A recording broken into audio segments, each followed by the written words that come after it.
Isang malakas na kahol, isang apoy na mabilis kumalat, at isang asong handang isugal ang sariling buhay para sa batang minamahal niya. Ito ang kwento ni Bogs, ang asong dating inabandona pero naging tunay na bayani ng isang pamilya. Ang sakripisyong ginawa niya ay isang aral ng katapatan na hinding-hindi malilimutan. Sa isang maliit pero masayang apartment, bagong lipat ang mag-asawang sina Liam at Mira. Bagong kasal, puno ng pangarap at sabik na simulan ang kanilang bagong buhay.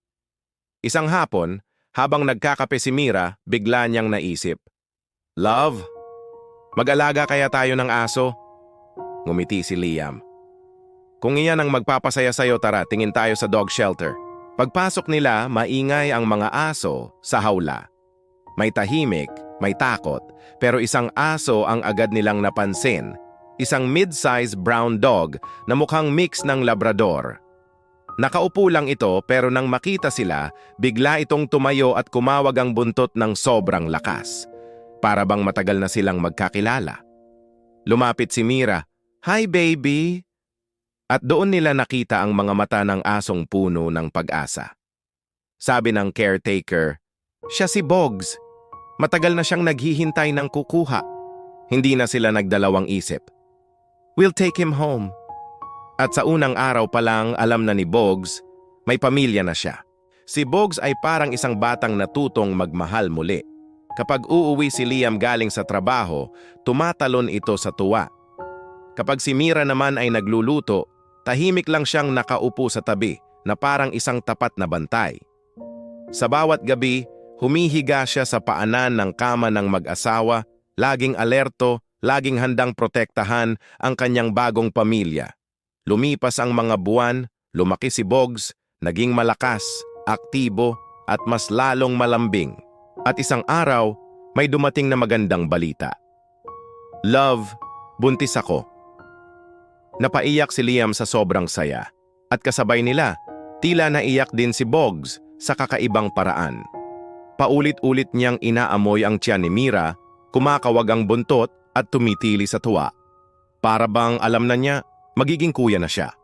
Nang isilang ang kanilang anak na si Theo, hindi mapakali si Bogs. Nang sa wakas ay pinayagan na siyang lumapit, marahan niyang inamoy ang sanggol at dahan-dahang humiga sa tabi nito. Mula noon, siya na ang naging bantay sa tuwing natutulog ang bata. Siya ang kasama sa sahig kapag si Theo ay gumagapang. At kahit pagod, hindi siya natutulog hanggat hindi niya nakikita na ligtas ang bata. Para kay Bogs, higit pa sa amo ang batang ito, pamilya niya ito. Umabot si Theo ng 11 buwan, masigla at malikot. Ngunit isang gabi, biglang nag-blackout sa kanilang lugar. Dahil mainit at madilim, nagsindi ng kandila ang mag-asawa at binuksan ang mga bintana. Si Bogs, tulad ng dati, ay natulog sa sahig ng kwarto ni Theo. Bandang hating gabi, tahimik na ang buong bahay, hanggang sa may narinig silang tunog na parang may bumagsak. Biglang nagising si Bogs, nakita niyang natumba ang kandila at ang carpet sa gilid ng kwarto ay naglalagablab na. Mabilis na kumalat ang apoy, agad siyang kumahol ng ubos lakas. "Arf! Arf! Arf!" Nagising ang mag-asawa pero huli na. Makapal na ang usok, mabilis na kumalat ang apoy. Tumakbo sila papunta sa kwarto ni Theo pero halos hindi na makita ang daan. "Theo! Anak!" sigaw ng ina. "Bogs! Bantayan mo siya!" sigaw ni Liam kahit nanginginig ang boses. Napilitan silang tumakbo palabas para huminga ng hangin, halos himatayin na sa takot. Pero si Bogs, hindi siya tumakbo palabas. Tumakbo siya papasok. Wala siyang ibang iniisip kundi ang bata. Pagpasok niya sa kwarto, umiiyak ang sanggol. Takot, pero buhay pa. Humiga si Bogs sa tabi niya para protektahan siya sa init. Inilapit niya ang kanyang bibig sa damit ng bata, kinagat ng marahan ng pajama para hilahin ito. Mahirap, madulas, pero hindi siya tumigil. Paunti-unti na itulak, naihila, at nadala ni Bogs si Theo papunta sa pasilyo. At nang halos nasa pinto na sila, sumugod si Liam papasok. "Theo!" Kinuha niya ang bata mula kay Bogs. Pero sakto, isang malakas na lagabog ang narinig nila. Bumagsak ang bahagi ng kisame at tumama ito kay Bogs, isang iglap, isang pag-uga at isang halos sabay-sabay na sigaw. Bogs! Wala silang nagawa. Napaluhod ang mag-asawa sa labas, dumadagundong ang iyak, habang ang aso nilang minahal ay naipit at napasailalim ng apoy. Kinabukasan, nang maapula ang sunog, dahan-dahan nilang nilapitan ang labas ng bahay.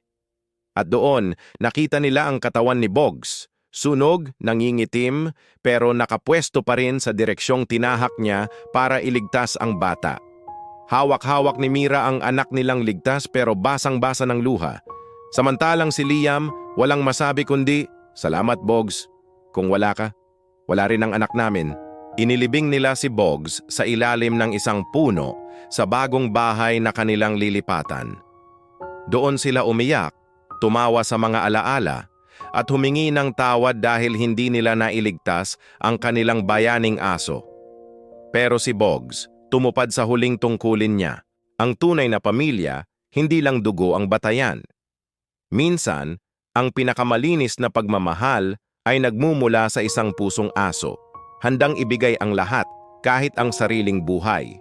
Ingatan, mahalin at pahalagahan natin ang ating mga alagang hayop. Dahil sa puso nila, hindi tayo amo. Pamilya tayo. Kung ikaw ang nasa sitwasyon, ano ang pinakamahalagang aral na natutunan mo sa katapatan ni Bogs? I-comment mo ang iyong sagot sa ibaba. Maraming salamat sa panonood.